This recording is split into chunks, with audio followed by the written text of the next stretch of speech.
Hello everybody, it's Danny back from Deep South Homestead. Guys, as you all know, we're trying to protect our home from all the things that could go on, whether it's a CME, an EMP, or lightning strike, or anything in this nature. We have teamed up with a company called EMP Shield, and they have been working with me on getting a system where we can hook our home up here, because my home on the outside is just a little bit different than what I normally would have installed. I talked to the company and told them, I said, look, my box does not have any room to hook this up in it.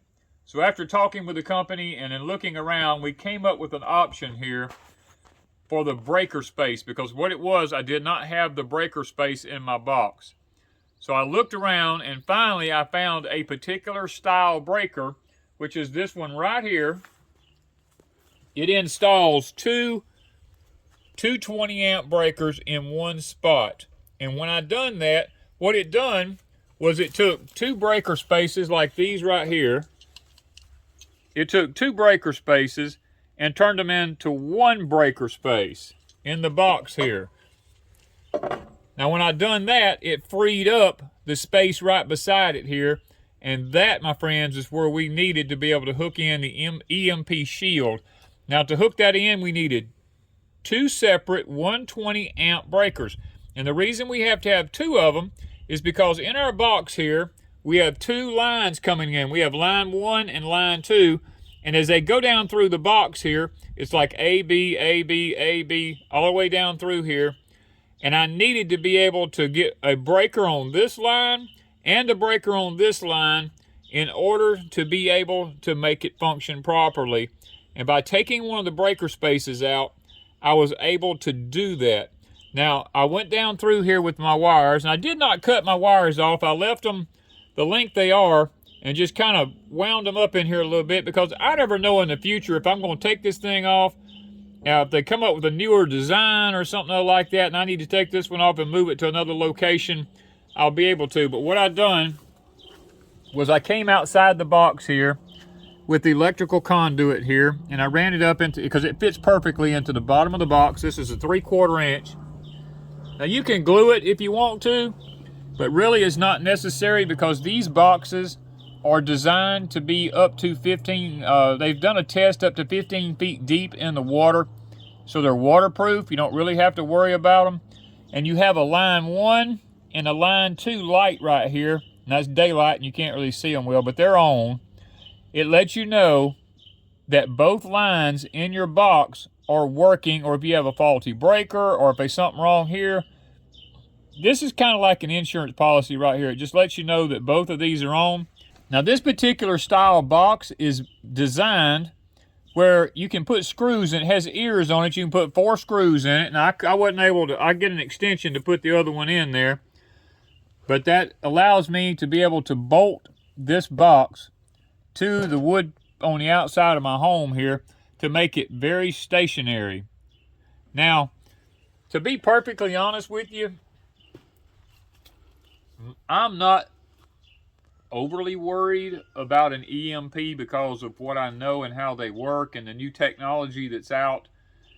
But what I am concerned about is a CME, because the sun is doing some really crazy things right now.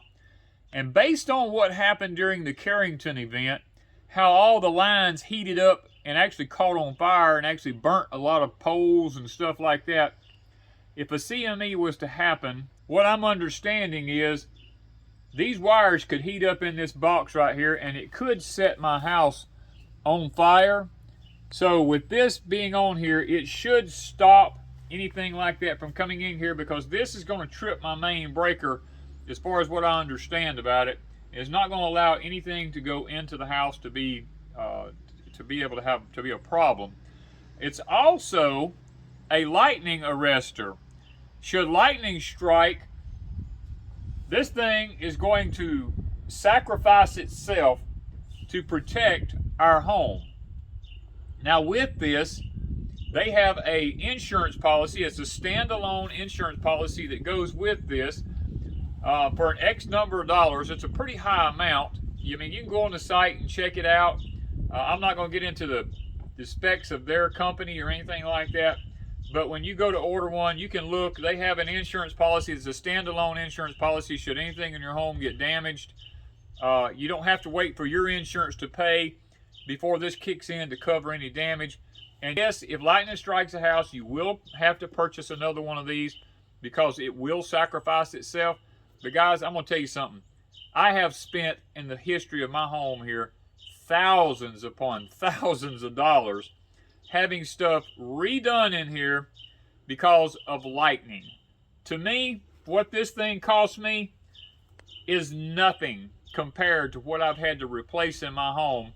If this will keep me from having to redo anything in my home after a lightning strike, it's a great insurance policy for me is the way I'm looking at it. So those are a few things about how to hook this up unconventionally. Now this is not your standard hookup. Your standard hookup would be just to throw two 20 amp breakers in here and hook it right into it. But a box that don't have the space in it, I was able to have to put one of these dual 220 amp breakers in it here to do away with these two up here in order to have the breaker space.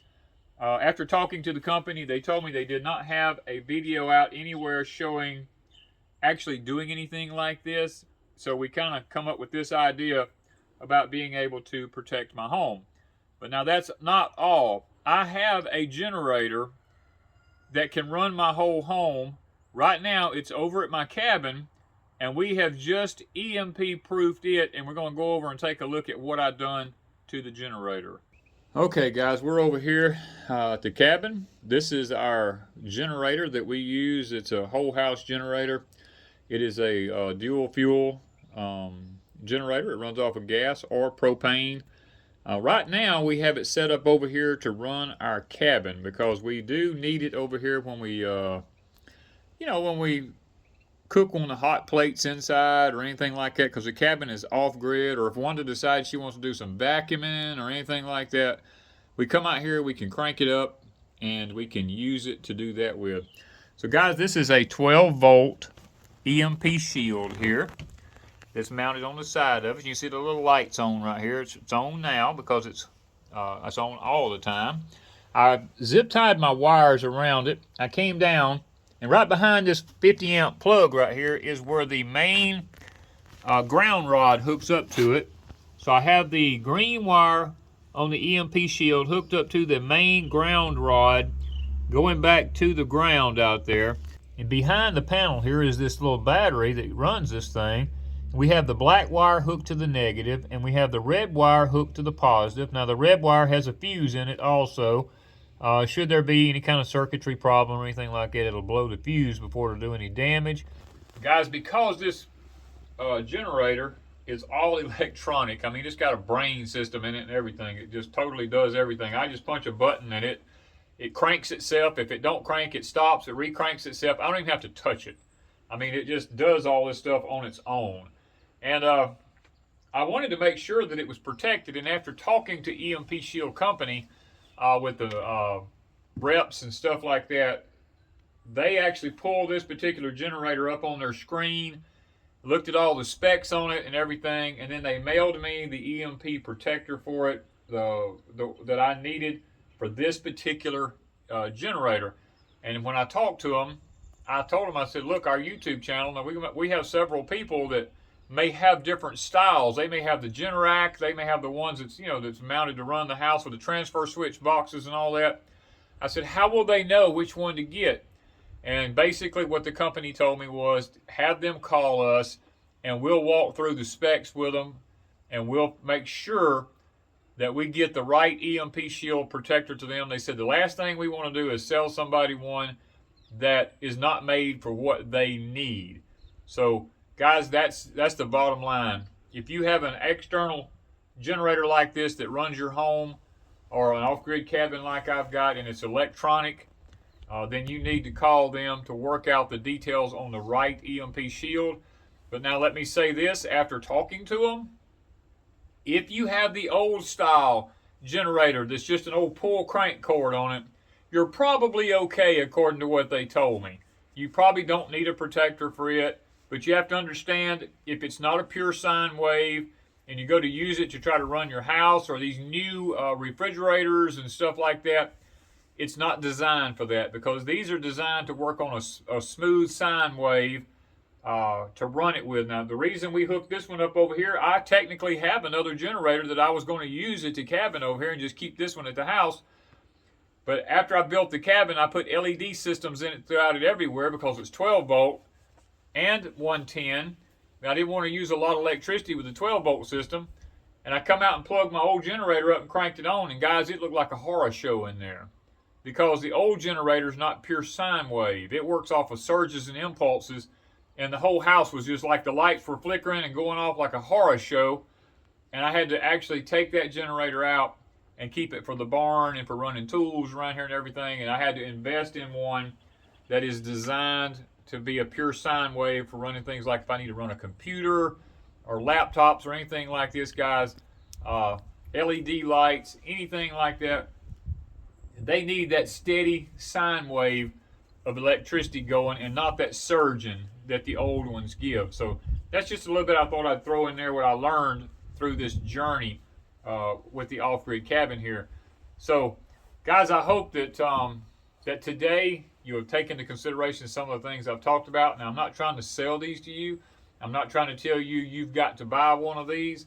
It's what Wanda and I have done to protect ourselves. We purchased them from the company because we felt like that we might need them in the event of some type of natural disaster takes place, like a CME, which stands for coronal mass ejection from the sun, an EMP, which is an electromagnetic pulse, which is created through, they actually have two different ways, actually there's got several different ways of doing it now, through a nuke that can be detonated way above the earth, or through other means. I'm not even going to go into details on that because it can be done through other frequencies, and through lightning strikes. We just want to be protected in as many ways as we could, because we felt like in the upcoming years, what our country's going through is just going to be necessary, guys. So once again, thank you for giving us your time today and for watching.